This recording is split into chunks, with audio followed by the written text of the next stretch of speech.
Yeah, that looks good. Hi. So, our first podcast wanted to introduce Lynn Hummer, Hello. the founder of Pregnant Mare Rescue. And I really wanted to be able to have Lynn come out and share the backstory.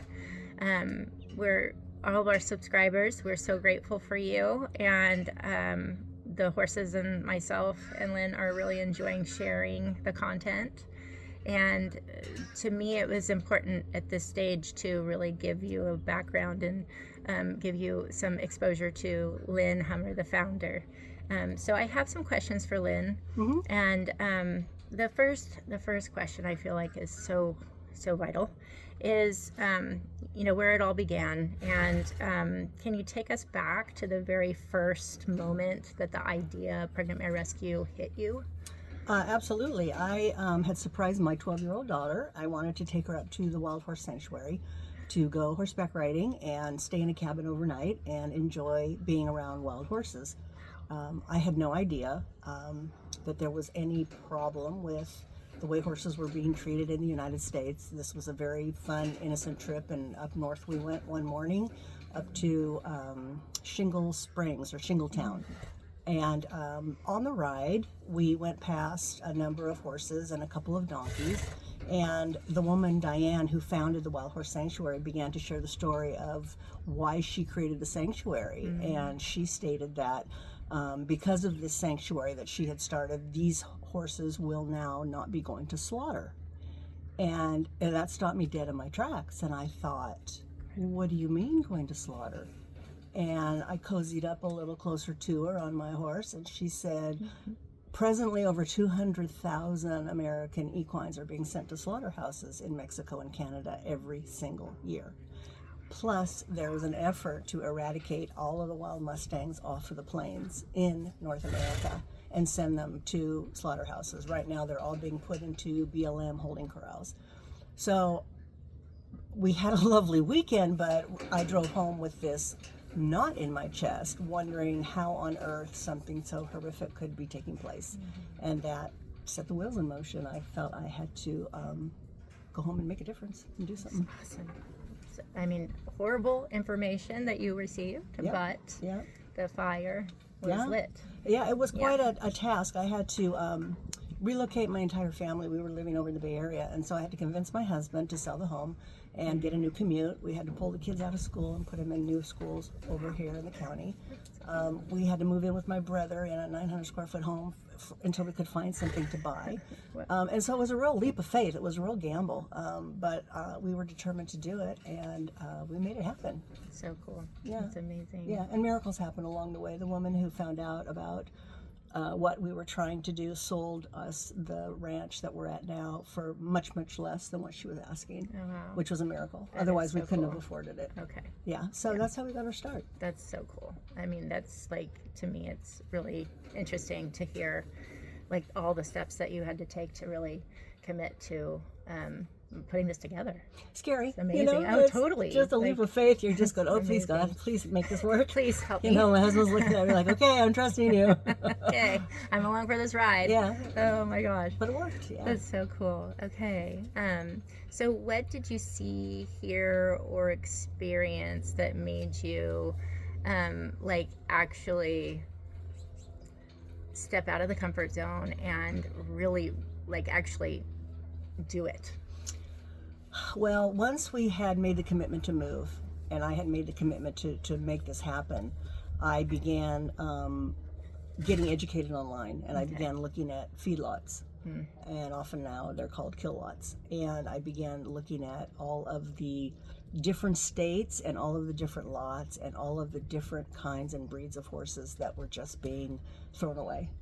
And the people who are bringing their horses to these lots were convinced that there would be families coming to buy them and give them a new life, when in reality about 90% of them would be picked up by the buyers that would ship them over the borders to be killed. And those buyers are the Kill buyers. kill buyers. Okay. Yeah, and they have those big, huge semi trucks, and they just load them on like a cargo.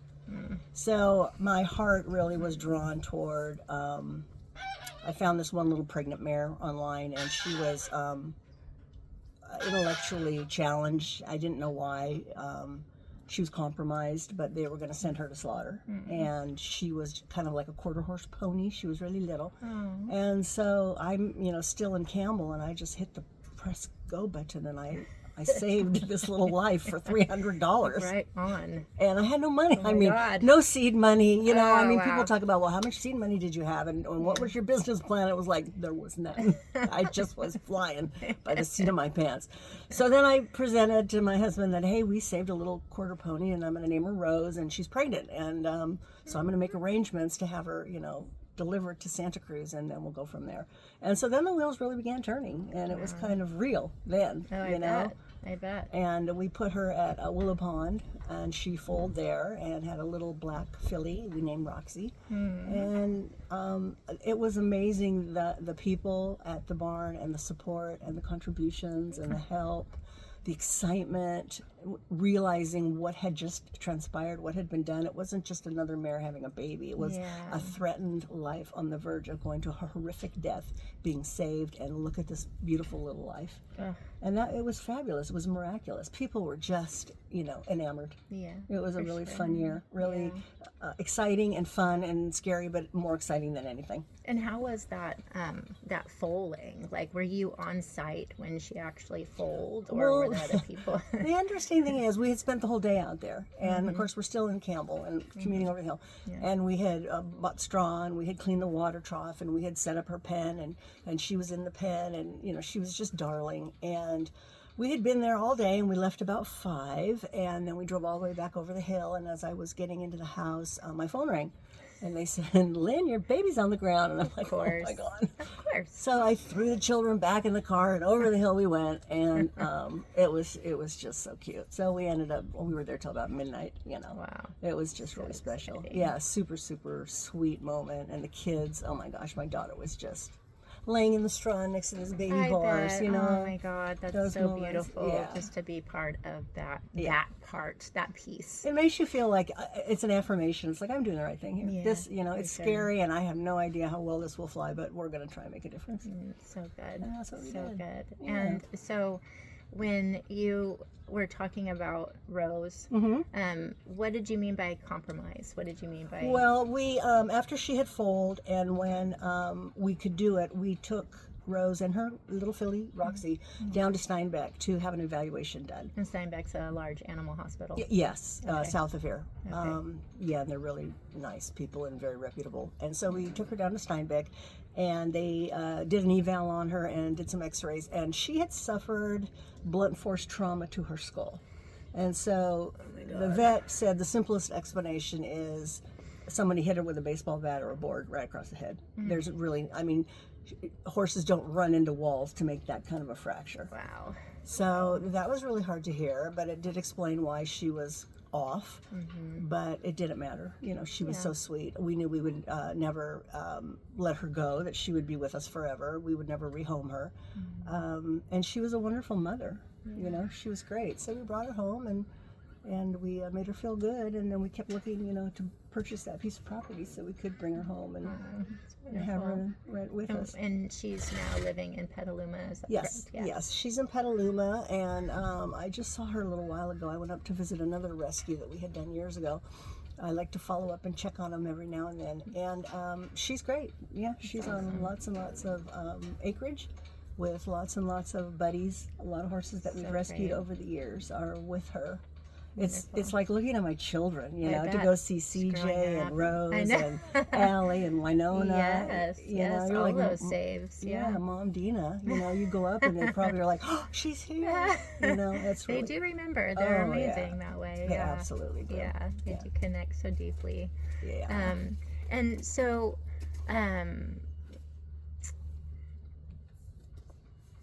how do you imagine, like, from this point on, we're gonna do another interview, so we're gonna do these in little segments, just to not overwhelm you. I know your time is so limited. That's okay. I appreciate you doing this with us, and so I'm wondering, like, for our next podcast, I would like to have a little more information on how you ended up, you've been doing this for now 19 years this year, correct?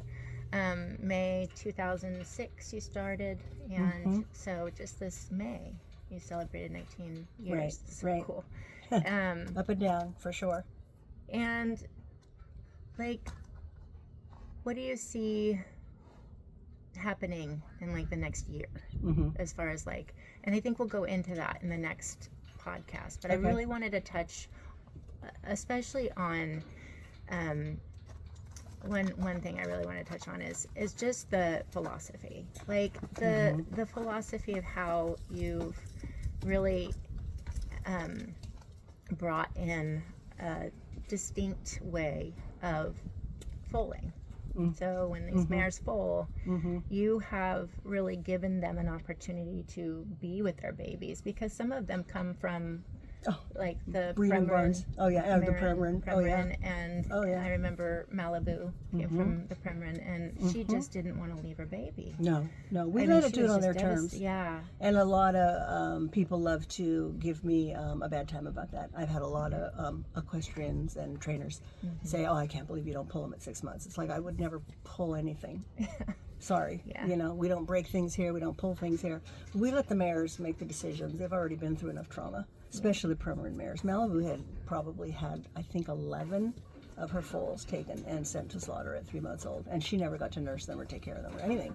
And when we rescued her, she was pregnant with her last baby, and she nursed her for well over a year, about a year and a half. Before she was done. And then she was done. Which is awesome.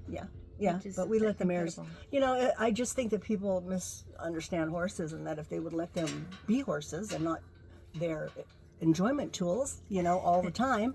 I mean, you can do both, but, most of the time it's for the human, purpose. If they just let them be horses, you learn so much. They're family oriented, and they're great mothers, and people don't understand what goes on in a herd. You understand better than anybody I know about herd dynamics and how important family is, and the role that every single animal plays within that family unit.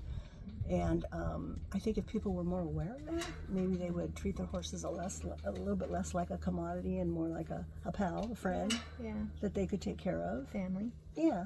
That would be nice. That would be nice. And I see that, like, as far as our adoptions, which we have kind of stopped at this point. That's why we're sanctuary now, and I feel like it's such a beautiful thing that you've actually maintained the commitment to these horses that are really not.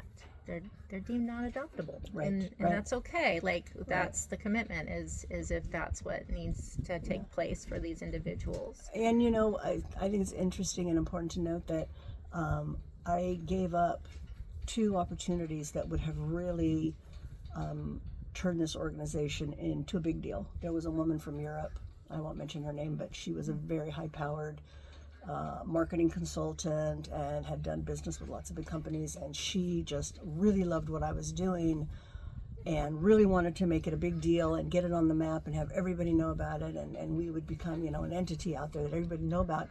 And I was on board until I heard her say, the only thing, Lynn, that you're just going to have to cut out of this whole thing is all that woo-woo crap that you do. You believe in meditation and animal communication, and you let the mares decide when they want to wean their babies, and you just, it's too out of the box. People aren't going to buy it. And I looked at her and it was like, our conversation's over. I'm sorry. Goodbye. I like you, but goodbye. And so, that happened a couple times.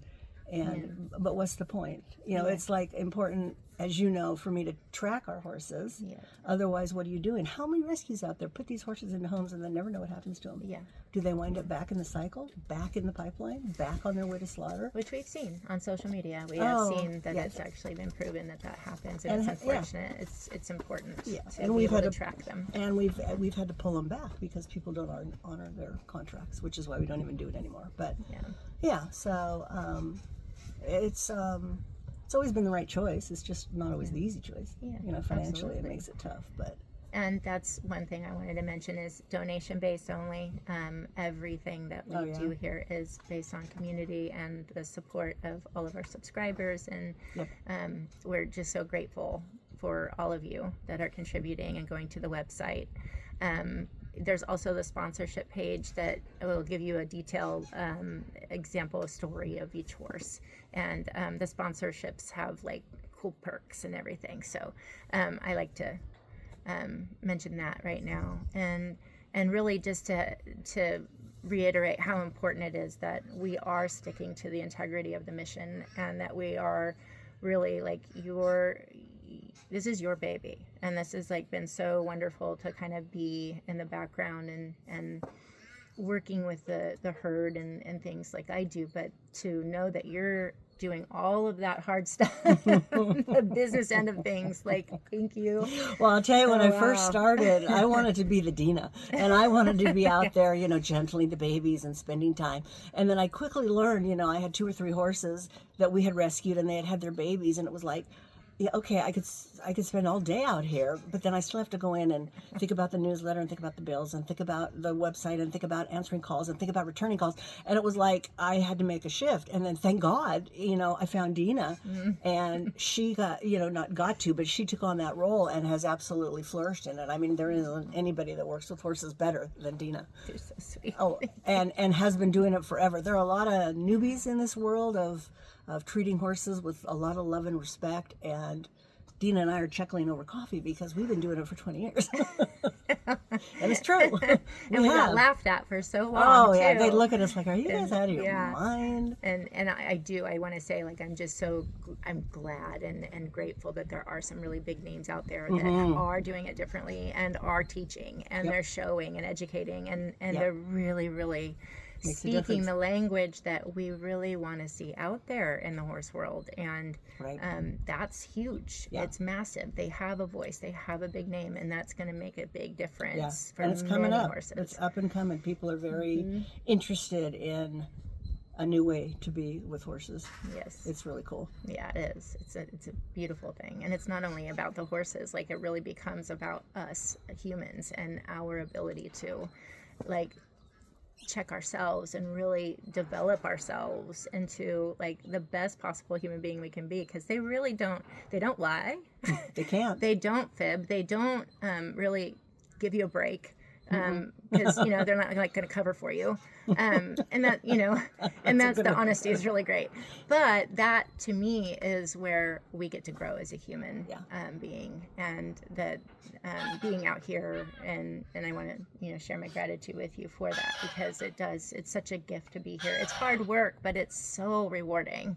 And there's just so many people in the community where serving with the veterans, the PTSD, and cancer patients that have come out, and the seniors from the old folks home. I call the old folks home. That's what There's one of them said.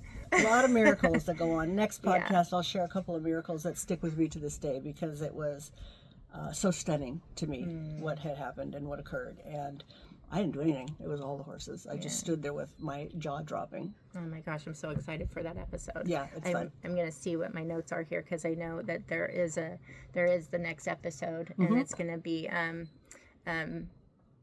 building the sanctuary and where we're at right now. And there's going to be a lot more shared about the rescues in the past, and some of the mares and the foals that we've really helped along, and they've helped us along in teaching us how to do it better every time. Yeah, they make us better humans. They really Let me tell you.